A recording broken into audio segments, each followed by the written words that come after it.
നമുക്ക് ഫിസിക്സിനെ കണ്ടിന്യൂ ചെയ്യാം. അപ്പോൾ ഫിസിക്സ് നമ്മൾ safety measures in house hold electrification അതാണ് നമ്മളിഞ്ഞും ഡിസ്കസ് ചെയ്യാൻ ടോപ്പിക് എന്ന് പറയുന്നത്. ഇപ്പോൾ നമ്മുടെ വീടുകളിൽ നമ്മൾ ഇലക്ട്രിഫിക്കേഷൻ ചെയ്യുമ്പോൾ എന്താണ് സേഫ്റ്റി മെഷേഴ്സ് നമ്മൾ അഡോപ്റ്റ് ചെയ്യും. ഓക്കെ, ഇത് ഏതൊക്കെ സേഫ്റ്റി മെഷേഴ്സ് ആണെന്നാണ് നമ്മൾ നോക്കാൻ പോകുന്നത്. ഫസ്റ്റ് എന്ന് പറയുന്നത് എല്ലാ വീട്ടിലുള്ളതാണ്, എല്ലാ വീട്ടിലല്ല, എല്ലാ ഇലക്ട്രിസിറ്റി എവിടെയൊക്കെ ഉണ്ടോ ആ ബിൽഡിങ്ങിലൊക്കെ ഉള്ളത് എന്താണ് ഫ്യൂസ് അല്ലേ. ഫ്യൂസിൻ്റെ കാര്യം മുമ്പത്തെ ചാപ്റ്ററിൽ പഠിച്ചിട്ടുണ്ട്, സേഫ്റ്റി ഫ്യൂസ്. അപ്പോൾ എങ്ങനെയാണ് ഫ്യൂസ് പ്രൊട്ടക്ട് ചെയ്യുന്ന കാര്യമായിട്ട് തന്നെ നമ്മൾ കഴിഞ്ഞ ചാപ്റ്ററിൽ പഠിച്ചിട്ടുണ്ട്. എന്നാലും നമുക്ക് ജസ്റ്റ് ഒന്ന് നോക്കാം.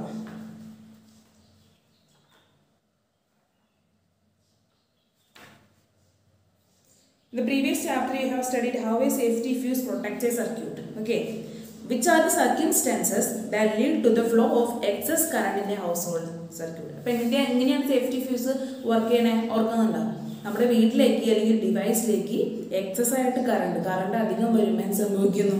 കറണ്ട് അധികം വന്നു കഴിഞ്ഞാൽ സംഭവിക്കുക, കറണ്ട് അധികം വന്നു കഴിഞ്ഞാൽ ആ ഡിവൈസ് ഇത് നശിച്ചു പോകും അല്ലേ. അപ്പോൾ ഓവറായിട്ട് എവിടേക്കാണോ ഏത് ഡിവൈസിലേക്കാണോ കറണ്ട് വരുന്നത് ആ ഡിവൈസിൻ്റെ ഡാമേജ് ആയിപ്പോകും. ഓക്കെ, അപ്പം അങ്ങനെ ചിലപ്പോൾ എന്തായി സംഭവിക്കും, ആ ഓവറായിട്ട് ഹീറ്റ് ചെയ്ത് ആ ഡിവൈസ് തന്നെ കത്താൻ സാധ്യതയുണ്ട്. ഓക്കെ, ഓവറായിട്ട് കറണ്ട് വരുമ്പോൾ ഓവറായിട്ട് ഹീറ്റ് പ്രൊഡ്യൂസ് ചെയ്ത് ആ ഡിവൈസിന് ചിലപ്പോൾ കത്തി അങ്ങനെ നമ്മുടെ ജീവനും സ്വത്തിനൊക്കെ അങ്ങനെ സംഭവിക്കും, നഷ്ടം സംഭവിക്കാനുള്ള സാധ്യതയുണ്ട്. അപ്പോൾ അവിടെയാണ് ഈ സേഫ്റ്റി ഫ്യൂസിൻ്റെ പ്രസക്തി എന്ന് പറയുന്നത്. ഒരു ഡിവൈസിലേക്ക് എക്സസ് ആയിട്ട് കറണ്ട് വരുമേ എന്ത് സംഭവിക്കുന്നു, ആ എക്സസ് ആയിട്ട് കറണ്ട് വരും നമ്മുടെ സേഫ്റ്റി ഫ്യൂസിന് മനസ്സിലാവും. എന്താ സേഫ്റ്റി ഫ്യൂസ് എക്സസ് ആയിട്ടുള്ള കറണ്ടിൻ്റെ വരുന്നത് മൂലം സേഫ്റ്റി ഫ്യൂസ് സ്വയമായിട്ട് തന്നെ മെൽറ്റ് ആവും. ഓക്കെ, സേഫ്റ്റി ഫ്യൂസ് മെൽറ്റ് ആവാണ് ചെയ്യുന്നത്. അപ്പോൾ നമ്മളൊരു ഫ്യൂസ് വയർ പോലത്തെ സാധനം കെട്ടിയിട്ടുണ്ടോ, ആ വയർ എന്താ മെൽറ്റ് ആവും. ആ വയർ മെൽറ്റായി എന്താ സർക്യൂട്ട് ബ്രേക്ക് ആവും. സർക്യൂട്ട് ബ്രേക്ക് ആവുമെന്ന് പറഞ്ഞു കഴിഞ്ഞാൽ പിന്നെ കറണ്ട് നമ്മുടെ വീട്ടിലേക്ക് എത്തില്ല. അപ്പോൾ നമ്മളെ സേഫ്റ്റി ഫ്യൂസ് വഴി നമുക്ക് എന്ത് ചെയ്യാൻ പറ്റും, നമ്മുടെ ഈ ഡിവൈസൊക്കെ നമുക്ക് പ്രൊട്ടക്ട് ചെയ്യാൻ പറ്റും. ഓക്കെ, ഇപ്പോൾ ഇവിടെ തുടങ്ങിയൊരു ഈ ഡിവൈസിന് കംപ്ലൈൻറ്റ് ആവുന്നതൊക്കെ നമുക്ക് തടയാൻ പറ്റും. കാരണം എന്താ എക്സസ് കറണ്ട് ഫ്ലോ വരുമ്പോൾ തന്നെ സേഫ്റ്റി ഫ്യൂസ് സ്വയമായിട്ട് തന്നെ മെൽറ്റ് ചെയ്യും. മെൽറ്റ് ചെയ്യുമ്പോൾ സംഭവിക്കുക, ആ ഫ്യൂസ് ബ്രേക്ക് ചെയ്ത് കഴിഞ്ഞ് കഴിഞ്ഞാൽ ഒരു കമ്പി പോലത്തെ കമ്പി കഷ്ണം നിങ്ങൾക്ക് അറിയാൻ പറ്റും, നിങ്ങൾ കണ്ടിട്ടുണ്ടാവായിരിക്കും അല്ലേ. ഒരു ചെറിയൊരു നൂല് പോലത്തെ കമ്പിയാണ് നമ്മൾ സേഫ്റ്റി ഫ്യൂസായിട്ട് വെക്കുന്നത്. ആ ഓവറായിട്ടുള്ള കറണ്ട് വരുമ്പോൾ ഫ്യൂസ് എന്ത് ചെയ്യും, മെൽറ്റ് ആവും. ആ ഫ്യൂസ് മെൽറ്റ് ആയിട്ട് ബ്രേക്ക് ആവും. ബ്രേക്ക് ആവുമെന്ന് വെച്ച് കഴിഞ്ഞാൽ അവിടുത്തെ ഫുൾ നമ്മുടെ വീടിൻ്റെ ഫുൾ കറണ്ട് കണക്ഷൻ അപ്പം നഷ്ടപ്പെടും. അപ്പം പിന്നെ എന്താണെന്ന് സംഭവിക്കുക, ഡിവൈസിനെ നമ്മൾക്കൊക്കെ പ്രൊട്ടക്ഷൻ കിട്ടും. ഇങ്ങനെയാണ് സേഫ്റ്റി ഫ്യൂസിൻ്റെ വർക്കിംഗ്. ഓക്കെ, അത് നമ്മൾ വീണ്ടും ഫ്യൂസ് കെട്ടാന്ന് പറയും അല്ലേ. ആ മെൽറ്റായ ഫ്യൂസ് വീണ്ടും വേറെ കെട്ടിയിട്ട് നമുക്ക് ഇലക്ട്രിസിറ്റി എന്താ പഴയ പോലെ നമ്മുടെ വീട്ടിലേക്ക് എത്തിക്കാൻ പറ്റും. അതാണ് സേഫ്റ്റി ഫ്യൂസിൻ്റെ കാര്യം. ഫസ്റ്റ് ഈ ക്വസ്റ്റിനൊക്കെ ഒന്ന് ആൻസർ ചെയ്യാൻ നമുക്ക് ഓവർലോഡിങ് ആൻഡ് ഷോർട്ട് സർക്യൂട്ടിങ് വഴിയാണ് നമ്മുടെ വീട്ടിലേക്ക് എക്സസ് ആയിട്ടുള്ള കറണ്ട് വരാനുള്ള സാധ്യത. ഒന്നൊരു ഓവർലോഡിങ് വരും, അല്ലെങ്കിൽ എന്ത് വരും, അല്ലെങ്കിൽ ഷോർട്ട് സർക്യൂട്ടിങ് വരും. What happens to a circuit when there is an excess current in a circuit?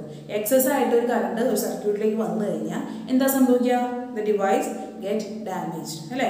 Device എന്ത് ചെയ്യും, ഡിവൈസ് ഡാമേജ് ചെയ്യും. അതേപോലെ തന്നെ ഹീറ്റ് കൂളാവുന്നതുകൊണ്ട് ചിലപ്പോൾ ആ സിസ്റ്റം തന്നെ അല്ലെങ്കിൽ ആ ഡിവൈസ് തന്നെ കത്താനുള്ള സാധ്യതയുണ്ട്. ഓക്കെ, ആ ഡിവൈസ് കത്തിക്കഴിഞ്ഞാൽ സംഭവിക്കും, ചിലപ്പോൾ ആ ഡിവൈസ് കത്തിക്കഴിഞ്ഞ് പൊട്ടിത്തെറിക്കും അല്ലേ. പൊട്ടിത്തെറിച്ച് നമ്മുടെ വീടിന് നമുക്ക് തന്നെ അത് എന്താ ഭീഷണിയായിട്ട് മാറും.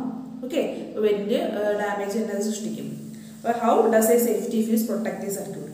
അപ്പോൾ നിങ്ങളത് 9 ചാപ്റ്ററിൽ പഠിച്ചിട്ടുണ്ട്. ജസ്റ്റ് ഒന്ന് നമുക്ക് അത് 4 ഡെഫിനിഷനിലേക്ക് പോവാം. 9 ചാപ്റ്ററിൻ്റെ ഞാൻ നോക്കട്ടെ കേട്ടോ. അപ്പോൾ നമ്മുടെ ഫസ്റ്റ് ചാപ്റ്ററിൽ പേജ് നമ്പർ 20 അതിൽ കൊടുത്തിട്ടുണ്ട് സേഫ്റ്റി ഫ്യൂസിൻ്റെ ഡെഫിനിഷൻ. എന്താണ് safety fuse? Is A device that works on the heating effect of electric current അല്ലേ. ഇലക്ട്രിക് കറണ്ടിൻ്റെ ഹീറ്റിംഗ് എഫക്റ്റ് മൂലം വർക്ക് ചെയ്യുന്നതാണ് നമ്മുടെ സേഫ്റ്റി ഫ്യൂസ് എന്ന് പറയുന്നത്. ഓക്കെ, ഇതെങ്ങനെയാണ് കാര്യം കൊടുത്തിട്ടുണ്ട്. ഇത് ഫ്യൂസ് വയറാണ് മെയിനായിട്ട് ഉള്ളത്. ഫ്യൂസ് വയർ എന്തുകൊണ്ട് ഉണ്ടാക്കിയാണ്, alloy of tin and lead. അതുപോലെ തന്നെ എന്താണ് അലോയ്സ് ആണ് നമ്മൾ ഫ്യൂസ് വയർ ഉണ്ടാക്കാൻ കൂടുതലായിട്ട് യൂസ് ചെയ്യുന്നത്. കാരണം ഈ fuse wire low melting point ആയിരിക്കണം. കുറച്ച് കറണ്ട് അധികമായിട്ട് കൂടുമ്പോൾ ചൂട് കൂടും അല്ലേ. ചൂട് കൂടി കഴിഞ്ഞാൽ സംഭവിക്കണം, അതുപോലെ പെട്ടെന്ന് മെൽറ്റ് ആവണം. അതുകൊണ്ട് ലോ മെൽറ്റിംഗ് പോയിന്റ് ഉള്ള അലോയ്സ് ആണ് നമ്മൾ ഫ്യൂസ് വയർ ആയിട്ട് വെക്കുക. ഹൈ മെൽറ്റിംഗ് പോയിന്റ് ഉള്ളത് വെച്ച് കഴിഞ്ഞാൽ ചിലപ്പോൾ നമ്മുടെ ഡിവൈസിന് ഡാമേജ് സംഭവിക്കും. കാരണം എന്താ, കുറേ ഹീറ്റ് അത് ആ ഫ്യൂസ് വയർ താങ്ങും അല്ലേ. കുറേ ഹീറ്റ് എത്തിയാൽ അത് മെൽറ്റ് ആവുള്ളൂ.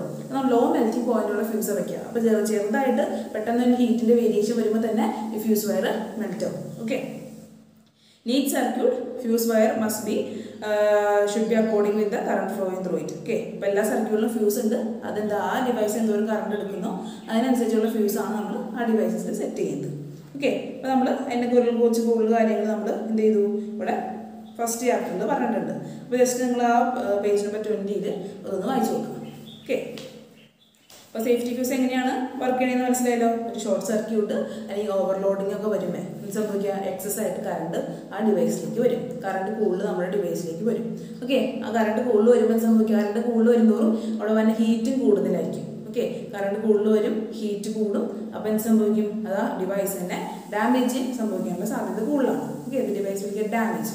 അപ്പോൾ അങ്ങനെയുള്ള സന്ദർഭങ്ങളിലാണ് ഈ ഫ്യൂസ് വയർ നമ്മൾ പ്രൊട്ടക്ട് ചെയ്യുന്നത്. എന്താ, ഈ ഒരു ഏതെങ്കിലും സർക്യൂട്ടിലേക്ക് കറണ്ട് കൂടുതൽ വരുമ്പോൾ എന്താ ഫ്യൂസ് വയറിന് മനസ്സിലാവും, ഫ്യൂസ് വയർ പെട്ടെന്ന് മെൽറ്റ് ആവും. മെൽറ്റ് ആയിട്ട് എന്താ ആ കറണ്ട് ഫ്ലോ ഞങ്ങൾ ബ്രേക്ക് ചെയ്യും. പിന്നെ നമ്മുടെ വീട്ടിൽ മൊത്തം കറണ്ട് പോകും. പിന്നെ ആ ഫ്യൂസ് വീണ്ടും കെട്ടി കഴിഞ്ഞ് കഴിഞ്ഞാൽ, ഫ്യൂസ് വയർ കെട്ടാന്നൊക്കെ നമ്മൾ പറയും അല്ലേ, നമ്മൾ ഇലക്ട്രിസിറ്റിയിൽ നിന്ന് ആരെങ്കിലും വിളിച്ചത് വീണ്ടും കെട്ടി കഴിയുമ്പോൾ പഴയ പോലെ തന്നെ നമ്മുടെ എന്താ കറണ്ട് നമുക്ക് തിരിച്ച് വീട്ടിലേക്ക് കിട്ടും. Okay, a circuit can be brought back to its original state by using a fuse wire of suitable amperage. Amperage ഒക്കെ നമ്മൾ ആ പടത്തിൽ പഠിച്ചതാണ് അല്ലേ. കറക്റ്റ് സൂട്ടബിൾ ആയിട്ടുള്ള ആംപറേജ് ഉള്ള ഫ്യൂസ് വയർ ഉണ്ട് വീണ്ടും നമ്മൾ കെട്ടാം. അപ്പോൾ നമ്മുടെ വീട്ടിലേക്ക് വീണ്ടും നമുക്ക് വൈദ്യുതി എത്തും എന്നാണ് പറയുന്നത്. ഓക്കെ, അതേപോലെ തന്നെ ആ ഇഷ്യൂ നമ്മൾ എന്താ ആ കറണ്ട് കൂടുതൽ വരാനുള്ള ഇഷ്യൂ നമ്മൾ സോൾവ് ചെയ്യണം. എന്നാൽ മാത്രമേ ഫ്യൂസ് വയർ വീണ്ടും നിൽക്കുള്ളൂ. അല്ലെങ്കിൽ ഫ്യൂസ് വയർ മെൽറ്റായിക്കൊണ്ടേയിരിക്കും അല്ലേ. എവിടെയാണ് ഇഷ്യൂ എന്ന് വെച്ചാൽ അത് മാറ്റി വീണ്ടും ഫ്യൂസ് വയർ കിട്ടിക്കഴിഞ്ഞാൽ വീണ്ടും നമ്മുടെ വീട്ടിലേക്ക് കറണ്ട് എത്തും. ഞാൻ അടുത്തത് നിങ്ങൾ കണ്ടിട്ടുണ്ടാവും MCB. നെക്സ്റ്റ് പേര് പറഞ്ഞത് MCB മിനിയേച്ചർ സർക്യൂട്ട് ബ്രേക്കർ അല്ലെങ്കിൽ ELCB. എന്താണ്, എർത്ത് ലീക്കേജ് സർക്യൂട്ട് ബ്രേക്കർ. അത് നമ്മൾ ആ ഫിഗറിൽ നോക്കിക്കഴിഞ്ഞാൽ രണ്ടെണ്ണം കാണാൻ പറ്റും അല്ലേ. MCB ഉണ്ട്, ELCB, MCB അല്ലേ. അപ്പം മെയിൻ സ്വിച്ച് കഴിഞ്ഞിട്ടുള്ളതാണ് ELCB, MCB. അപ്പോൾ നിങ്ങൾ എന്താണെന്ന് അത് വിചാരിച്ചിട്ടുണ്ടാവും. അതിനെ കുറിച്ചുള്ള ഡെഫിനിഷനാണ് നമ്മൾ ഇവിടെ കാണുന്നത്. നോക്കാം. MCB is a device that is used in the place of a fuse wire branch circuits. Okay, ഒരുമിച്ച് പറഞ്ഞുതരാം. MCB automatically breaks the circuit whenever there is an excess flow of current due to short circuit or overloading. Okay, after rectifying the circuit, we can switch on the MCB and make the circuit as it was. MCB works using the heating and magnetic effect of electricity. Okay, MCB എന്ന് പറഞ്ഞാൽ ഫ്യൂസിന് പകരം നമ്മളിപ്പോൾ use ചെയ്യുന്നതാണ് MCB miniature circuit breaker. Okay, നമ്മളിപ്പോൾ fuse wire പറഞ്ഞ ഓരോ ഡിവൈസിന് fuse ഉണ്ടാവും എന്ന് പറഞ്ഞു അല്ലേ. ആ ഫ്യൂസിന് പകരം ഇപ്പം നമ്മൾ യൂസ് ചെയ്യുന്നത് MCB ആണ്. കാരണം MCB എന്ന് വെച്ചാൽ കുറേ അഡ്വാൻറ്റേജ് ഉണ്ട്. കാരണം എന്താ, MCB ഓട്ടോമാറ്റിക്കായിട്ട് എവിടെയെങ്കിലും ഷോർട്ട് സർക്യൂട്ട് അല്ലെങ്കിൽ ഓവർലോഡ് വരുമ്പോൾ ഡിക്റ്റേറ്റ് ചെയ്ത് എന്താ അത് ഓട്ടോമാറ്റിക്കായിട്ട് ബ്രേക്ക് ആവും. ഓക്കെ, അതേപോലെ തന്നെ നമുക്ക് എന്ത് ചെയ്യാൻ പറ്റും, അത് നമ്മൾ റെക്ടിഫൈ ചെയ്ത് നമുക്കത് എന്താ ആ ഷോർട്ട് സർക്യൂട്ട് അല്ലെങ്കിൽ ഓവർലോഡിങ് നമ്മൾ റെക്ടിഫൈ ചെയ്ത് കഴിഞ്ഞിട്ട് നമുക്ക് MCB ജസ്റ്റ് പൊക്കി വെച്ചാൽ മതി. ചില സ്വിച്ച് പോലെയാണ്. ജസ്റ്റ് നിങ്ങളുടെ വീട്ടിൽ എല്ലാവരുടെ വീട്ടിലും പുതിയ വീടുകളിലൊക്കെ ആണെന്നുണ്ടെങ്കിൽ ഈ MCBയും ELCB ഒക്കെ നിങ്ങൾക്ക് അതിൽ കാണാൻ പറ്റും. ഓക്കെ, ഫ്യൂസ് ബോർഡ് എന്ന് പറഞ്ഞൊരു ബോർഡുണ്ട്, വെള്ള കളർ ബോർഡ്. ഓക്കെ, ഒരു വെള്ള കളർ പാട്ടില്ലേ, അതിൽ എന്താ ഈ ഓരോ കുറേ ചെറിയ ചെറിയ സ്വിച്ചുകളും വലിയ സ്വിച്ചൊക്കെ ഇരിക്കുന്ന കാണാൻ പറ്റുന്നുണ്ടാവും നിങ്ങൾക്ക് അല്ലേ. അപ്പോൾ ഓരോ ചെറിയ ചെറിയ സ്വിച്ചുകളാണ് നമ്മൾ MCB എന്ന് പറയുന്നത്, miniature circuit breaker.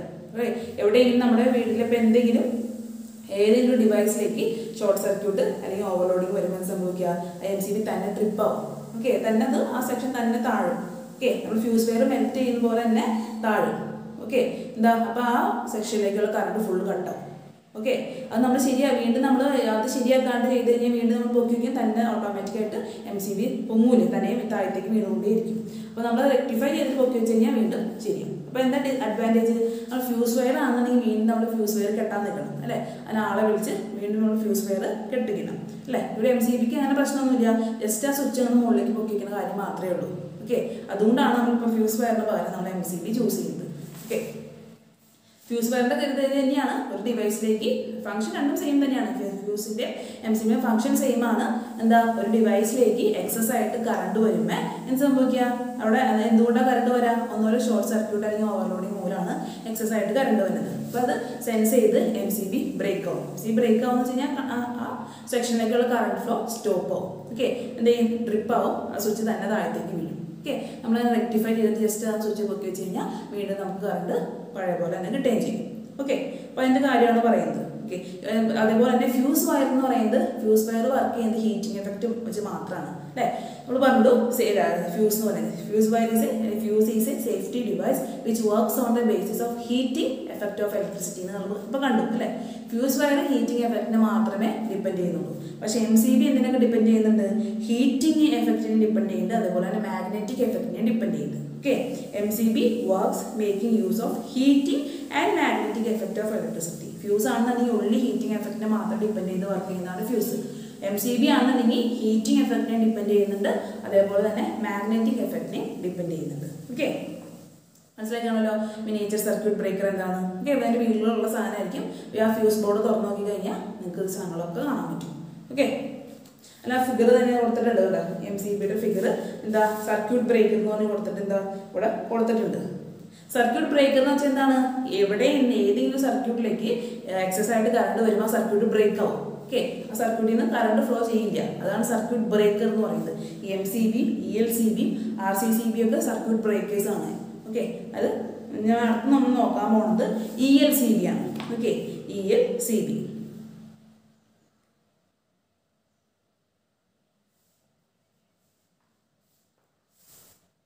ELCBയുടെ full form എന്താണെന്ന് വെച്ച് കഴിഞ്ഞാൽ earth leakage circuit breaker.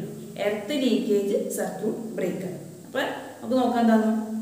ELCB helps to break the circuit. ഇവിടെ സർക്യൂട്ട് ബ്രേക്കർ തന്നെയാണ്. Circuit break the circuit automatically whenever there is a current leak. Okay, കറണ്ടിന്റെ ലീക്ക് ഉണ്ടാവും. Current leak due to insulation failure or any other reason. മറ്റേത് എന്താ, excess ആയിട്ട് current വരുമ്പോഴാണ് MCB trip ആവുന്നത്. Okay, short circuit അല്ലെങ്കിൽ overloading മൂലം excess ആയിട്ട് കറണ്ട് വരുമ്പോഴാണ് MCB ട്രിപ്പ് ആവുക. ഇനി എന്ത് സംഭവിക്കുക, ഇനി ഇൻസുലേഷൻ ഫെയിലിയർ ഉണ്ടാവും.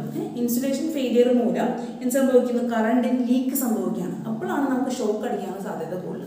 ഒരു ഡിവൈസുമ്പോൾ നമ്മൾ പിടിക്കുമ്പോൾ അതിൻ്റെ കറണ്ട് ലീക്ക് ചെയ്യുന്നുണ്ടെങ്കിൽ നമുക്ക് പിടിക്കുന്ന ആൾക്ക് ആ ഡിവൈസിന് ഷോക്ക് അടിക്കും.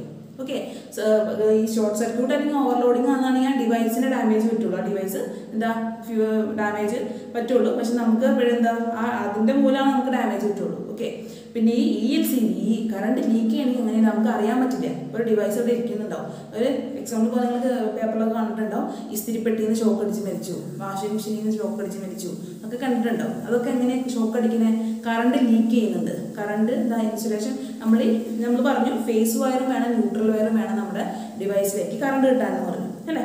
ഒരു എന്താണ്, ഒരു 3 പിന്നുള്ള ഒരു പ്ലഗിന് ഉണ്ട്, അല്ലെങ്കിൽ 2 പിന്നായാലും 2 പിന്നേ ഉണ്ടാവുള്ളൂ, ഒന്ന് ഫേസും ഒന്ന് ന്യൂട്രലും അല്ലേ. 2 ഓട്ടോയിലേക്ക് അല്ലെങ്കിൽ 2 ആ സ്വിച്ച് എന്താ പറയുക ആ സോക്കറ്റിലേക്ക് നമ്മൾ 2 പിന്ന് കയറ്റും അല്ലേ.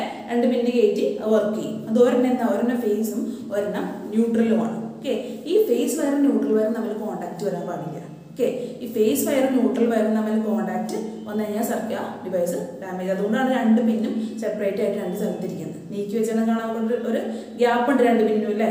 അതുകൊണ്ടാണ് 2ഉം എന്താ അവിടെ നീക്കി വെച്ചിരുന്നത്. അവർ ഇൻസുലേഷൻ ചെയ്തിട്ടാണ് അവർ തന്നെ സെപ്പറേറ്റ് ആക്കി വെച്ചിരുന്നത്. ഈ ഇൻസുലേഷൻ ഫെയിലിയർ വരുമ്പോൾ ആ ഇൻസുലേഷൻ എന്തെങ്കിലും കുറേ നമ്മൾ ഒരു വസ്തു കുറേ നാൾ ഉപയോഗിച്ച് കഴിയുമ്പോൾ ചിലപ്പോൾ എന്താ നമ്മുടെ ഉപയോഗത്തിൻ്റെ കൊണ്ട് കുറേ നാൾ കഴിയുമ്പോൾ ഇൻസുലേഷൻ ഫെയിലിയർ വരും അല്ലേ. ഇൻസുലേഷൻ ഫെയിലിയർ വന്നു കഴിഞ്ഞാൽ സംഭവിക്കുക, ഈ കറണ്ട് ലീക്ക് ആവാനുള്ള സാധ്യതയുണ്ട്. കറണ്ട് എന്ത് ചെയ്യും, ഈ നമ്മൾ ആ ഏത് വസ്തുവാണ് ഉപയോഗിക്കണേ ആ ബോഡിയുടെ ആ വസ്തുവിൻ്റെ ബോഡിയിലേക്ക് ഈ കറണ്ടിൻ്റെ പ്രസൻസ് ഉണ്ടാവും. ഇപ്പോൾ അയൺ ബോക്സ് ആണെന്നുണ്ടെങ്കിൽ അയൺ ബോക്സ് മെറ്റാലിക് വസ്തുവാണ് അല്ലേ. ആ മെറ്റാലിക് ബോഡിയിലേക്ക് കറണ്ട് ലീക്ക് ചെയ്യും. കറണ്ട് ലീക്ക് ചെയ്യുമ്പോൾ നമ്മൾ കയറി പിടിച്ചു കഴിഞ്ഞാൽ എന്ത് സംഭവിക്കും, നമുക്ക് ആ ഷോക്ക് അടിക്കും. ഓക്കെ, അപ്പം അങ്ങനെയുള്ള സന്ദർഭങ്ങളിൽ എന്താ സംഭവിക്കുക, ELCB ഉള്ള വീടുകളിലാണെന്നുണ്ടെങ്കിൽ അങ്ങനെ അപകടം നമുക്ക് ഒഴിവാക്കാം. കാരണം എന്താ, ഓട്ടോമാറ്റിക്കായിട്ട് അതിന് കറണ്ട് ലീക്കേജ് ELCB സെൻസ് ചെയ്ത് അവിടെ സർക്യൂട്ട് ബ്രേക്ക് ആവും. അപ്പോൾ എന്ത് ചെയ്യും, ആളെ നമുക്ക് ആ ഡിവൈസിനെ അതേപോലെ തന്നെ അത് ഉപയോഗിക്കുന്ന ആളെ നമുക്ക് രക്ഷിക്കാൻ പറ്റും. Okay, ELCB helps to break the circuit automatically whenever there is a current leakage due to the insulation failure or any other reason. Okay, hence a person touching the electric circuit or a device does not get an electric shock. Okay, nowadays ഇപ്പോൾ നമ്മൾ ഉപയോഗിക്കുന്നത് nowadays RCCB ആണ് ഉപയോഗിക്കുന്നത്, which ensures more safety than ELCB is made use of എന്നാണ് പറയുന്നത്. The residual current circuit breaker. Residual current circuit breaker എന്നാണ് RCCBയുടെ full form. അതിനെക്കുറിച്ച് കൂടുതൽ പഠിക്കാനില്ല. ഫിഗറൊക്കെ കൊടുത്തിട്ടുണ്ട് ആ സൈഡിൽ നോക്കി. ELCBയുടെ ഫിഗറും RCCBയുടെ ഫിഗറും ഉണ്ട്. RCCB ആണെന്ന് പറഞ്ഞാൽ എന്താണ്, ഫേസ് കറണ്ടും ന്യൂട്രൽ കറണ്ടും എന്താ അതിൻ്റെ ഒരു സെപ്പറേറ്റ് ചെയ്തിട്ട് ഒരു പ്രൊവിഷനാണ് RCCBക്ക് കൊടുത്തത് കേട്ടോ. RCCB there is a provision for distinguish between phase current and neutral current and to break the circuit if needed. അപ്പോൾ എന്താ RCCBയിൽ കുറച്ചുകൂടി സേഫ്റ്റി എന്ന് പറയാനുള്ള കാരണം അത് ഫേസ് കറണ്ടും ന്യൂട്രൽ കറണ്ടും സെപ്പറേറ്റ് ആയിട്ടാണ് കൊടുത്തത്. അപ്പോൾ അവിടെ ഒരു ലീക്കേജിന് സാധ്യത വളരെ കുറവാണ്. ലീക്കേജ് ഉണ്ടായാൽ തന്നെ RCCB അതിനെ എന്ത് ചെയ്യും, ബ്രേക്ക് ചെയ്യുന്നതാണ് പറയുന്നത്. ഓക്കെ, അപ്പോൾ നിങ്ങളുടെ വീടുകളിലൊക്കെ ഇരിക്കുന്ന സാധനങ്ങളാണ്. നിങ്ങൾ ആ ഫ്യൂസ് ബോർഡും തുറന്നു നോക്കി കഴിഞ്ഞാൽ MCBയും ELCBയും RCCBയും ഒക്കെ പുതിയ വീടുകളിലൊക്കെയാണെങ്കിൽ RCCB ഒക്കെ കാണുള്ളൂ. പഴയ വീടുകളിലൊക്കെ കാണാൻ വഴിയില്ല. കാരണം എപ്പോഴാണ് അത് കൂടുതലായിട്ട് യൂസ് ചെയ്ത് തുടങ്ങി, കുറച്ച് നാളായിട്ടുള്ളൂ. Okay, what are the differences between ordinary fuse and MCB? MCBയും ഓർഡിനറി ഫ്യൂസ് തമ്മിലുള്ള വ്യത്യാസം എന്താണെന്നാണ് ചോദിക്കുന്നത്. എന്താ, ഫ്യൂസ് വയർ മെൽറ്റ് ചെയ്യും, പക്ഷേ MCB ബ്രേക്ക് ആണ് ചെയ്യുന്നത്. ഓക്കെ, ഫ്യൂസ് വയർ മെൽറ്റ് ചെയ്യും, MCB ബ്രേക്ക് ചെയ്യും. ഫ്യൂസ് വയർ വീണ്ടും നമുക്ക് എന്താ സ്യൂട്ടബിൾ ആയിട്ടുള്ള ആംബറേജ് ഉള്ള ഫ്യൂസ് വയർ വെച്ച് കെട്ടണം. പക്ഷേ MCB അങ്ങനെ ആവശ്യമില്ല, റെക്ടിഫൈ ചെയ്യാം. ജസ്റ്റ് ആ സ്വിച്ച് ഒന്ന് പൊക്കി വെച്ച് കഴിഞ്ഞാൽ നമ്മുടെ കറണ്ട് റെസ്യൂം ചെയ്യും. Okay, what is the advantage of MCB over A safety fuse? എന്താണ് MCBക്ക് കൂടുതൽ അഡ്വാൻറ്റേജ്? എന്താണ്, ഈ സേഫ്റ്റി ഫ്യൂസ് വർക്ക് ചെയ്യുന്നത് ഹീറ്റിംഗ് എഫക്റ്റിനെ ഡിപ്പെൻഡ് ചെയ്ത് മാത്രമാണ്. MCB വർക്ക് ചെയ്യുന്നത് എന്താ, it's depend on both heating effect and magnetic effect. Okay, അതേപോലെ തന്നെ MCB എന്താണ്, നമുക്ക് സിമ്പിളാണ്. ഓക്കെ, വീണ്ടും അതിൻ്റെ മെയിൻ്റെനൻസ് കോസ്റ്റ് നമ്മൾ വേറെ ആളെ വിളിച്ച് ഫ്യൂസ് വയർ കെട്ടിക്കൊന്നും വേണ്ട. അത് സിമ്പിളായിട്ട് തന്നെ നമുക്ക് തന്നെ ചെയ്യാവുന്ന കാര്യം MCBയിലുള്ള ജസ്റ്റ് സ്വിച്ച് ഒന്ന് പൊക്കി വയ്ക്കുന്ന കാര്യം മാത്രമേ ഉള്ളൂ. What is the function of ELCB or RCCB in a circuit? Earth leakage circuit breaker അല്ലെങ്കിൽ റെസിഡ്യുവൽ കറണ്ട് സർക്യൂട്ട് ബ്രേക്കറിന് ഒരു സർക്യൂട്ടിലുള്ള ഫംഗ്ഷൻ എന്താണെന്നാണ് ചോദ്യം. എന്താണ്, if there any leakage current leakage in the circuit, എന്താണ്, ദ RCCB അല്ലെങ്കിൽ ELCB ഗെറ്റ്സ് ട്രിപ്ഡ് ഓഫ് അല്ലെങ്കിൽ ഗെറ്റ്സ് ബ്രേക്ക്. ഓക്കെ, എന്താണ്, അപ്പം the person using the device may not get shock. Electric shock അടിക്കാൻ വളരെ സാധ്യത കുറവായിരിക്കും ELCB അല്ലെങ്കിൽ എന്ത് ഈ RCCB നമ്മുടെ സർക്യൂട്ടിലുണ്ടെങ്കിൽ നമുക്ക് ഇലക്ട്രിക് ഷോക്ക് അടിക്കാനുള്ള സാധ്യത കുറവായിരിക്കും. ഓക്കെ, അതില്ലാന്നുണ്ടെങ്കിൽ ഷോക്ക് അടിക്കാനുള്ള സാധ്യത കൂടുതലായിരിക്കും. കാരണം എർത്തിൻ്റെ ലീക്കേജ് നമുക്ക് ഒരു ഡിവൈസിൽ നിന്ന് നോക്കുമ്പോൾ അറിയാൻ പറ്റില്ല അല്ലേ, ജസ്റ്റ് ടച്ച് ചെയ്യുമ്പോഴാണ് നമുക്ക് അറിയാൻ പറ്റുക. അപ്പോൾ ഈ നമുക്കെന്താ ഈ RCCB അല്ലെങ്കിൽ ELCB ഇല്ലാത്ത വീടുകളിൽ എന്താ ഈ ഷോക്ക് അടിക്കാനുള്ള സാധ്യത വളരെ കൂടുതലാണ്. ഇതുണ്ടെന്നുണ്ടെങ്കിൽ സംഭവിക്കും, എക്സസ് ആയിട്ട് ഒരു കറണ്ട് മെറ്റാലിക് ബോഡിയിലേക്ക് വരുമ്പോൾ തന്നെ എന്ത് ചെയ്യും, ഈ RCCB അല്ലെങ്കിൽ ELCB ഓഫ് ആവും, ബ്രേക്ക് ആവും. അപ്പോൾ നമുക്ക് പിടിക്കുമ്പോൾ എന്താ ആ സെക്ഷനിലേക്ക് കറണ്ട് വരില്ല. അപ്പോൾ നമുക്ക് മനസ്സിലാവും അവിടെ എന്തെങ്കിലും പ്രശ്നമുണ്ട്, അത് തന്നെ റെക്ടിഫൈ ചെയ്തിട്ട് വീണ്ടും നമുക്ക് യൂസ് ചെയ്യാൻ പറ്റും. ഓക്കെ, അപ്പോൾ അതാണ് നമ്മുടെ MCB RCCBയുടെ കാര്യം പറയുന്നത് അല്ലെങ്കിൽ ELCBയുടെ കാര്യം പറയുന്നത്. ഇനി 3 പിൻ ആൻഡ് എർത്തിങ്. ഓക്കെ, അപ്പോൾ നമ്മൾ പറഞ്ഞ 3 പിന്നും എർത്തിങ്ങും തമ്മിലൊരു ബന്ധമുണ്ട്. ഓക്കെ, ഈ 3 പിന്നുള്ള ഡിവൈസ് ഞാൻ പറഞ്ഞു അല്ലേ, ചില ഡിവൈസുകൾ നമുക്ക് 3 പിന്നുണ്ട് അല്ലേ, 2 ചെറിയ പിന്നും ഒരു വലിയ പിന്നും നിങ്ങൾക്ക് കാണാൻ പറ്റും അല്ലേ. 3 പിൻ എന്ന് നമ്മൾ പറയും. ഓക്കെ, നമ്മുടെ വീടുകളിലെ സ്വിച്ച് ബോർഡിൽ എല്ലാത്തിലും 3 പിന്നായിരിക്കും. ഓക്കെ, ഇങ്ങനെയായിരിക്കും 3 പിന്നിരിക്കുക. ഓക്കെ, ഒരു വലിയ ഇതുണ്ടാവും, ഒരു 2 ചെറിയ ഹോളും ഉണ്ടാവും. നമ്മൾ യൂസ് ചെയ്യുന്ന പിന്ന് ശ്രദ്ധിക്കുക. അപ്പോൾ നിങ്ങളുടെ വീട്ടിൽ 3 പിന്നുള്ള ഏതെങ്കിലും ഡിവൈസ് എടുക്കുക. അയൺ ബോക്സിനൊക്കെ എന്തായാലും 3 പിൻ ആവാനാണ് സാധ്യത. ഓക്കെ, ഇവിടെ കൊടുത്താനുണ്ടോ 3 പിൻ എടുത്തു. ഈ 3 പിന്നുണ്ട്. ഓക്കെ, അപ്പോൾ ഇതെന്ന് പറയുന്നത് ഈ വലിയ നിങ്ങൾ ആ പ്ലഗ് എടുക്കുമ്പോൾ തന്നെ കാണാൻ പറ്റും. എന്താ ആ ഫസ്റ്റ് ഇരിക്കുന്നത് ഓക്കെ 3 പിന്നാണുള്ളത് അല്ലേ, ഇങ്ങനെ ഇരിക്കുന്ന 3 പിന്നുണ്ട്. ഈ പിന്നിന് ഭയങ്കര വണ്ണം കൂടുതലായിരിക്കും അല്ലേ. ഈ വലിയ തുളയിൽ ഈ വലിയ ഹോളിൽ വീണ പിന്നിന് എന്തായിരിക്കും, ഭയങ്കര കട്ടി കൂടുതലുണ്ടാവും, അതേപോലെ തന്നെ നീളം കൂടുതലുണ്ടാവും. നിങ്ങൾ ശ്രദ്ധിച്ചിട്ടുണ്ടെങ്കിൽ ഇന്ന് വീട്ടിൽ ചെന്ന് നോക്കുക, ഏതെങ്കിലും 3 പിൻ ഡിവൈസിൻ്റെ ഓക്കെ ഇൻഡക്ഷൻ സ്റ്റൗവിൻ്റെയോ എന്തെങ്കിലും ഡിവൈസിൻ്റെ 3 പിന്നുള്ള TVയുടെയോ പിന്ന് ഊരിയിട്ട് നോക്കുക. എന്ത് സംഭവിക്കുക, ആ മുകളിലുള്ള പിന്ന് ഓക്കെ ഇങ്ങനെയായിരിക്കും പിന്നിരിക്കുക. ഈ പിന്നെന്ന് പറയുന്നത് കട്ടിയും കൂടുതലുണ്ടാവും, നീളവും കൂടുതലുണ്ടാവും. ഈ 2 പിന്നിനെ അപേക്ഷിച്ച് ഈ മുകളിലുള്ള പിന്നിന് കട്ടി കൂടുതലും നീളം കൂടുതലും ഉണ്ടാവും. ഓക്കെ, അത് എന്തുകൊണ്ടാണ് അങ്ങനെ വെക്കുന്നത് നിങ്ങൾ ആലോചിച്ചിട്ട് എപ്പോഴെങ്കിലും? എന്തുകൊണ്ടാണ് ഇത് ഒരേ സൈസിൽ വെക്കാത്തത്? അത് 3 പിന്നല്ലേ, ഒരേ ഷേപ്പിൽ വെക്കാൻ പാടില്ലേ? എന്തുകൊണ്ടാണ് ഈ മുകളിലുള്ള പിന്നിന് കുറച്ച് നീളം കൂടുതലും കട്ടി കൂടുതലും വെച്ചത്? നിങ്ങൾ ആരെങ്കിലും ആലോചിച്ചിട്ടുണ്ടോ? ആരെങ്കിലും ആലോചിച്ചിട്ടുണ്ടാവും അല്ലേ. അപ്പോൾ ഇതാണ് നമ്മുടെ എർത്ത് എന്ന് പറയുന്നത്. ഈ വലിയ പിന്നാണ് നമ്മൾ എർത്ത് പിൻ എന്ന് പറയുന്നത്. മറ്റേതിലേക്ക് എന്ത് പറയും, ഇതിലേക്ക് ഒരു ഫേസും കൊടുക്കും, ഒരു ഫേസ് ആയിരിക്കും, ഇത് ന്യൂട്രൽ ആയിരിക്കും. ഓക്കെ, അപ്പോൾ 3 പിൻ പ്ലഗ് 2 പിന്നാണെന്നുണ്ടെങ്കിൽ എർത്തിങ് ഉണ്ടാവില്ല. ഓക്കെ, ഫേസ് ന്യൂട്രൽ മാത്രമേ ഉണ്ടാവുള്ളൂ. അപ്പോൾ മൊബൈൽ ചാർജറൊക്കെ 2 പിന്നാണ്. ഓക്കെ, 3 പിന്നല്ല, 2 പിന്നാണ്. അധികമായിട്ട് കറണ്ട് യൂസ് ചെയ്യാത്ത ഡിവൈസുകളൊക്കെ നമ്മൾ 2 പിന്നെ യൂസ് ചെയ്യാറ്. അധികം കൂടുതൽ കറണ്ട് യൂസ് ചെയ്യുന്ന ഡിവൈസസ് 3 പിന്നായിരിക്കും. 3 പിന്നാണെങ്കിൽ കൂടുതൽ സേഫ്റ്റി ഉണ്ട് ആ ഡിവൈസിന്. എങ്ങനെയാണ് ആ ഡിവൈസിന് സേഫ്റ്റി ഉണ്ടാവുന്നതെന്നാണ് നമ്മൾ നോക്കാൻ പോകുന്നത്. In order to ensure safety, 3 pin plugs are used in certain appliances. Okay, in the figure, which are the lines that are connected to the coil of the electric iron? Okay, ഇപ്പോൾ iron ബോക്സിന്റെ figure തന്നിട്ടുണ്ട്. നിങ്ങൾ നോക്കി iron ബോക്സിന്റെ ഫിഗറിലേക്ക് ശ്രദ്ധിച്ച് നോക്കുക. ഒരു ചുവന്ന വര, ഒരു പച്ച വരയല്ല വയറ്, ചുവപ്പ വയറ്, പച്ച വയറ്, കറുപ്പ വയറ് കാണാൻ പറ്റും. അപ്പോൾ ഞാൻ ഇന്നലെ കളർ കോഡ് പഠിപ്പിച്ചു. ചുവപ്പ വയർ എന്ന് പറയുന്നത് ഫേസ് ആണ് അല്ലേ, കറുപ്പ വയർ എന്ന് പറയുന്നത് ന്യൂട്രൽ ആണ്, ഈ ഗ്രീൻ കളർ വയർ എന്ന് പറയുന്നത് പച്ച എർത്ത് ആണ്. ഓക്കെ, അപ്പോൾ നിങ്ങൾ നോക്കിയാൽ ഫിഗറിന്റെ മുകളിലേക്ക് നോക്കി കഴിഞ്ഞാൽ കാണാൻ പറ്റും പച്ചയാണ് ഏറ്റവും മുകളിൽ കൊടുക്കുന്നത് അല്ലേ, അതിന്റെ ഫേസ് ന്യൂട്രൽ. എന്താ ഈ രണ്ടെണ്ണം തേപ്പൂട്ടിയുടെ കോയിൽ, ഇങ്ങനെ തേപ്പൂട്ടി വർക്ക് ചെയ്യണേ, അതിനുള്ള ഒരു കോയിലുണ്ട് അല്ലേ, ഒരു കോയിലുണ്ട്. ഇപ്പം കറണ്ട് ചെല്ലുമ്പോൾ ആ കോയിൽ ഹീറ്റ് ചെയ്ത് ആ കോയിലിന്റെ ചൂടുകൊണ്ടാണ് നമ്മുടെ തേപ്പൂട്ടി വർക്ക് ചെയ്യുന്നത്. അതെ, ഫേസും ന്യൂട്രലും ആ തേപ്പൂട്ടിയുടെ ഉള്ള കോയിലിലേക്കാണ് കൊടുത്തേണ്ടത്. കണ്ട ചുറ്റി കൊടുത്തിട്ടുണ്ട്, ആ കോയിലാണ് ചുറ്റി കൊടുത്തേണ്ടത്. ഒരൊറ്റ ഫേസും ഒരൊറ്റ ന്യൂട്രലും കൊടുത്തിട്ടുണ്ട്. ഇനി ഈ എർത്തിങ് എവിടെ കൊടുത്തേ, ഈ എർത്ത് വയർ ഇതിൻ്റെ ഈ മെറ്റാലിക് ബോഡിയിലേക്കാണ് കൊടുത്തത് അല്ലേ. അപ്പോൾ എന്താ ഈ വയറിലേക്കല്ല കോയിലിലേക്കല്ല കൊടുത്തേ, ഈ അയൺ ബോക്സിൻ്റെ ബോഡിയിലേക്കാണ് നമ്മുടെ എർത്ത് വയർ കൊടുത്തത്. ഓക്കെ, അത് എന്തുകൊണ്ടാണ് ബോഡിയിലേക്ക് കൊടുക്കാനുള്ള കാരണം എന്നാണ് നമ്മൾ നോക്കാൻ പോകുന്നത്. ഓക്കെ, അപ്പോൾ എന്തുകൊണ്ടാണ് ബോഡിയിലേക്ക് കൊടുത്തതെന്ന് അറിയോ, നമ്മുടെ ഈ face wire neutral wire just വായിച്ചിട്ട് പറയും. If the phase line come into contact with the body of the appliance due to the defects in the insulation, what happens to the person who touches the body of the appliance?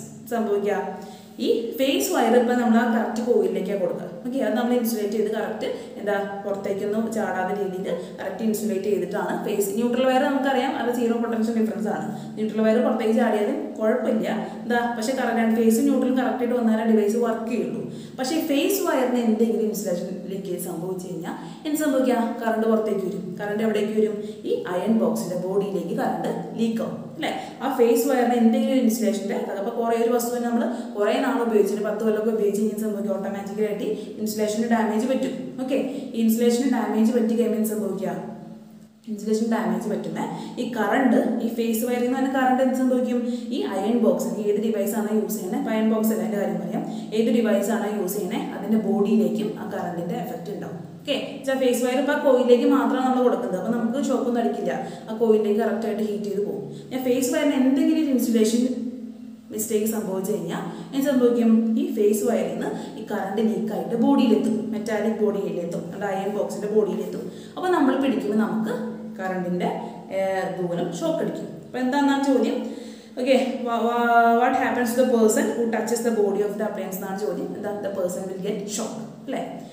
How can safety be ensured using a 3-pin plug? Look at the figure. അപ്പോൾ 3-pin plug ആണെന്നുണ്ടെങ്കിൽ കുറച്ചുകൂടി safety ഉണ്ടാവും എന്ന് പറയാനുള്ള കാരണം എന്താണെന്നാണ് നമ്മൾ നോക്കാൻ പോകുന്നത്. Which line comes into contact with the pin E? E എന്ന് പറയുന്നത് എന്താ, എർത്ത് ആണ്. E എന്ന് പറയുന്നത് എർത്ത് ലൈനാണ് E എന്ന് പറയുന്നത്. ഓക്കെ ഓക്കെ അതേപോലെ ഇത് വായിച്ചിട്ട് അപ്പുറത്തേക്ക് പോവാം. How does the earth pin differ from other pin? Is it made in a different way?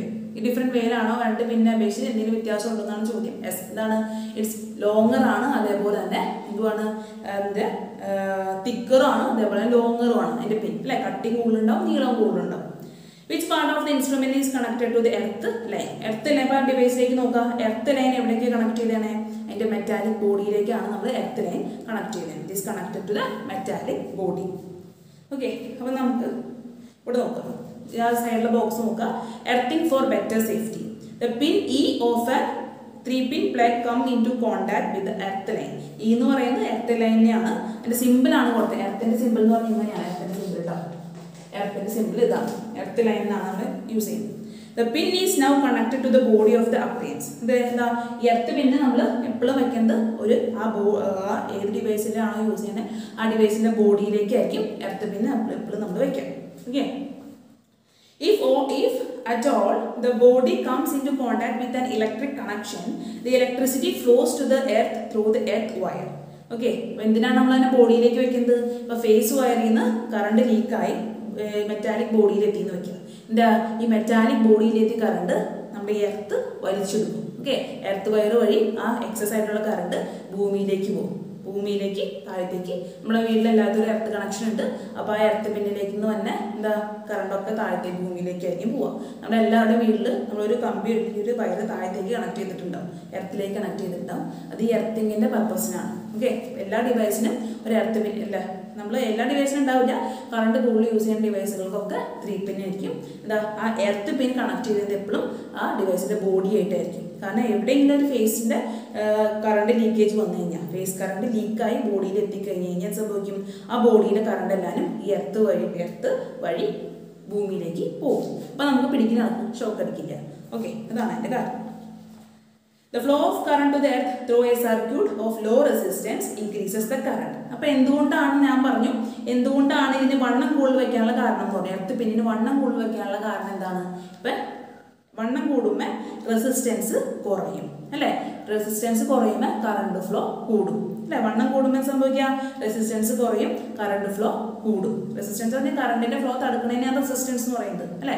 ഈ വണ്ണം കൂടുമ്പോൾ റെസിസ്റ്റൻസ് കുറയും, കറണ്ടിന്റെ ഫ്ലോ കൂടും. കറണ്ടിന്റെ ഫ്ലോ കൂടുമ്പോൾ എന്ത് സംഭവിക്കുക? കറണ്ടിന്റെ ഫ്ലോ കൂടുമ്പോൾ അതുപോലെ എന്താ, MCB ആണെങ്കിൽ MCB ബ്രേക്ക് ആവും, അല്ലെങ്കിൽ ഫ്യൂസ് ആണെന്നുണ്ടെങ്കിൽ ഫ്യൂസ് വയർ മെൽറ്റ് ആവും. ആ ഡിവൈസിനെ നമുക്ക് എന്ത് ചെയ്യാം, ആ ഡിവൈസിനെ അതേപോലെ തന്നെ നമ്മളെ നമുക്ക് അതിന് പ്രൊട്ടക്ട് ചെയ്യാം. DLCB ഒക്കെ ബ്രേക്ക് ആവും. ഓക്കെ, അതാണ് പറയുന്നത്. The flow of current to the earth through a circuit of low resistance increases the current. As the result, heat generated in the fuse wire increases and the circuit gets broken. This ensures the safety of an instrument and the person handling it. The length and the thickness of the earth pin is more than the other pins. Since the length is more, when the 3 pin is introduced into the socket, the earth pin come into the contact first. When the 3 pin is pulled out from the socket, the earth pin will be the last to break the contact. Hence, complete safety is ensured by using a 3 pin. Hence, thick copper wire is used as a earth wire. A path of low resistance is created. Electricity can be easily flow to the earth through this pin. അപ്പോൾ എന്താ മനസ്സിലായത്? 3 pin.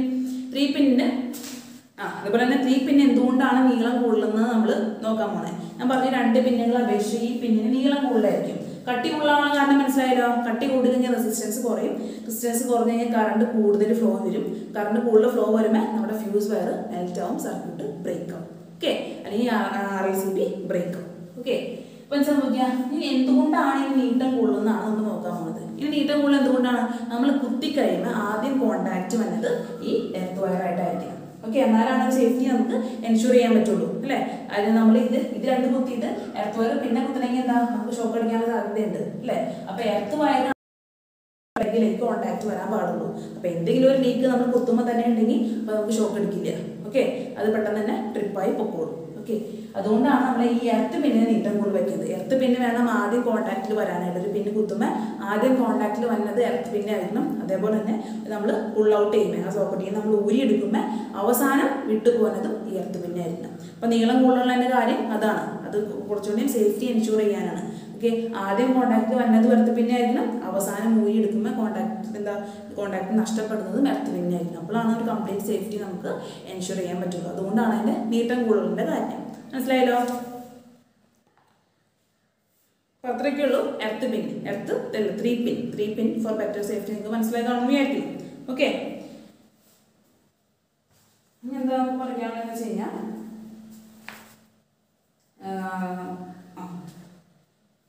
നിങ്ങൾ വായിച്ചിട്ട് നിങ്ങൾക്ക് മനസ്സിലാവുന്ന കാര്യങ്ങളേ ഉള്ളൂ. എന്തെങ്കിലും സംശയം ഉണ്ടെങ്കിൽ ചോദിക്കാം കേട്ടോ. Electricity we get in our home is AC. അടുത്ത സെക്ഷനാണ്. നമ്മുടെ വീട്ടിലേക്ക് വരുന്ന ഇലക്ട്രിസിറ്റി ഏതാ? ഓൾട്ടർനേറ്റിംഗ് കറണ്ടാണ്, AC കറണ്ടാണ്. AC ആണെന്ന് നിങ്ങൾക്ക് അറിയാം.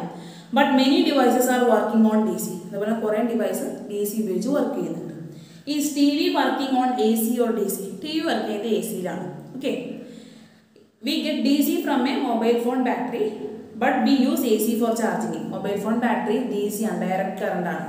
നമ്മുടെ യൂസ് ചെയ്യുന്ന മൊബൈൽ ഫോണിലെ ബാറ്ററി നമുക്ക് തന്നത് DC കറണ്ടാണ്. DC എന്ന് പറഞ്ഞാൽ ഡയറക്റ്റ് കറണ്ടാണ്. ഓക്കെ, പക്ഷെ നമ്മൾ ചാർജ് ചെയ്യുമ്പോൾ നമ്മുടെ വീട്ടിലേക്ക് വരുന്നത് AC അല്ലേ? അപ്പോൾ നമ്മൾ പ്ലഗ് ചാർജ് ചെയ്ത് കുത്തുമ്പോൾ എന്ത് സംഭവിക്കുക? AC അല്ലേ വന്നെ. അപ്പോൾ ഇതെങ്ങനെ DC ആവണേ? അപ്പോൾ നമുക്ക് ഇതിൻ്റെ കയ്യിൽ AC to DC കൺവേർട്ടർ ഉണ്ട്. ഓക്കെ, ആ നമ്മുടെ പിന്നെ ഒരു സെക്ഷൻ സാധനമില്ലേ, അതെന്ത് ചെയ്യും? AC കറണ്ടിനെ DC ആയിട്ട് കൺവേർട്ട് ചെയ്തിട്ടാണ് മൊബൈൽ ബാറ്ററിയിലേക്ക് വിടുന്നത്. അപ്പോൾ AC to DC converters use ചെയ്തിട്ടാണ് നമ്മൾ AC കറണ്ടിനെ DC കറണ്ടായിട്ട് മാറ്റുന്നത്. മൊബൈൽ ചാർജർ എക്സാമ്പിളാണ്. AC to DC converter mobile ചാർജറാണ് ഒരു എക്സാമ്പിളായിട്ട് പറയാവുന്നത്. ഓക്കെ, അതേപോലെ തന്നെ ഡിവൈസിനെ ക്ലാസിഫൈ ചെയ്യാനാണ്. Fan, iron box, fridge, TV ഒക്കെ AC-യിലാണ് വർക്ക് ചെയ്യുന്നത്. DC-യിൽ വർക്ക് ചെയ്യുന്നത് calculator, mobile phone, torch, remote, ഇതൊക്കെ എന്താണ്? DC-യിലാണ് വർക്ക് ചെയ്യുന്നത്. ബാറ്ററി യൂസ് ചെയ്തിട്ട് വർക്ക് ചെയ്യുന്നതൊക്കെ DC-യിലാണ് വർക്ക് ചെയ്യുന്നത്. Okay, Are there any devices working in both AC and DC? Okay, AC and DC work ചെയ്യാൻ പറ്റുന്ന device ഉണ്ടോ എന്നാണ് നോക്കാൻ പോകുന്നത്. Okay, rectifier is a device that converts AC into DC. Okay, AC നെ DC ലേക്ക് convert ചെയ്യുന്ന device ആണ് rectifier എന്ന് പറയുന്നത്. AC is converted into DC after lowering the 230 volt AC to 12 volt അല്ലെങ്കിൽ 6 volt. എന്താണ് നമ്മുടെ AC നമ്മുടെ വീട്ടിലേക്ക് എത്തുന്നത് എത്രയാണ്? വീട്ടിലേക്ക് എത്തുന്ന AC എന്ന് പറയുന്നത് 230 വോൾട്ട് ആണെന്ന് പറഞ്ഞു അല്ലേ? നമുക്ക് DC യിലേക്ക് മാറ്റണമെന്നുണ്ടെങ്കിൽ ഈ 230 വോൾട്ട് AC നെ നമ്മൾ 12 വോൾട്ട് അല്ലെങ്കിൽ 6 വോൾട്ട് ആയിട്ട് കുറയ്ക്കുന്നു. Okay, as required for the devices. In the കുറയ്ക്കാൻ നമ്മൾ എന്ത് ട്രാൻസ്ഫോമർ യൂസ് ചെയ്യുക? സ്റ്റെപ്പ് ഡൗൺ ട്രാൻസ്ഫോമർ യൂസ് ചെയ്ത് അല്ലെങ്കിൽ ഇൻഡക്ടർ യൂസ് ചെയ്ത് നമ്മൾ ഈ വോൾട്ടേജിനെ കുറയ്ക്കുന്നു. The main part of the rectifier is an electronic component named diode. Diode നമ്മൾ കേട്ടിട്ടുണ്ടാവും അല്ലേ? റെക്ടിഫയറിന്റെ മെയിൻ പാർട്ടാണ് ഡയോഡ് എന്ന് പറയുന്നത്. This conducts current only in one direction. ഒരു ഡയറക്ഷനിൽ മാത്രമാണ് ഡയോഡ് കറണ്ട് കണ്ടക്ട് ചെയ്യുക. In addition to such rectifiers that make use of different electronic components are also in practice. Okay, നോക്കണ്ട എന്താ പല rectifiers നമുക്ക് എന്താണ് different components use ചെയ്യുന്ന rectifiers available ആണ്. You might have understood that there are various inbuilt safety measures to ensure safety in household electrical circuits. Still, we have to take some precautions while handling electric circuits and devices. Okay, നമ്മുടെ വീടുകളിൽ നമ്മൾ കുറേ safety measures വെച്ചിട്ടുണ്ടെങ്കിലും by chance എന്താ നമുക്ക് electric ആയിട്ട് shock അടിക്കാനൊക്കെ ഉള്ള chance ഉണ്ട്. അപ്പം അങ്ങനെയൊക്കെ സംഭവിച്ചു കഴിഞ്ഞാൽ എന്തൊക്കെ പ്രിക്കോഷൻസ് ചെയ്യണമെന്നാണ് നമ്മൾ അടുത്ത സെക്ഷനിൽ നോക്കാൻ പോകുന്നത്. ഓക്കെ, അപ്പോൾ ജസ്റ്റ് ഇതിൽ നിന്ന് നമുക്ക് നിർത്താം. നമുക്ക് അടുത്ത സെക്ഷനിൽ വീണ്ടും കാണാം. Okay, thank you.